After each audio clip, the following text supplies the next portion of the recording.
اے ایمان والو، اللہ سے ڈرتے رہو، اور ہر شخص کو دیکھنا چاہیے کہ اس نے کل یعنی آخرت کے لیے کیا سامان بھیجا ہے۔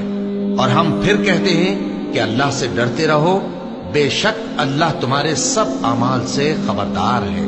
اور ان لوگوں جیسے نہ ہو جانا جنہوں نے اللہ کو بھلا دیا تو اللہ نے انہیں ایسا کر دیا کہ وہ خود اپنے آپ کو بھول گئے۔ یہی لوگ ہیں نافرمان۔ اہل دوزخ اور اہل بہشت برابر نہیں، اہل بہشت ہی کامیابی حاصل کرنے والے ہیں۔ اگر ہم یہ قرآن کسی پہاڑ پر نازل کرتے تو تم اس کو دیکھتے کہ اللہ کے خوف سے دبا اور پھٹا جاتا ہے۔ اور یہ مثالیں ہم لوگوں کے لیے بیان کرتے ہیں تاکہ وہ غور کریں۔ وہی اللہ ہے جس کے سوا کوئی معبود نہیں، پوشیدہ اور ظاہر کا جاننے والا، وہ بڑا مہربان ہے، نہایت رحم والا ہے۔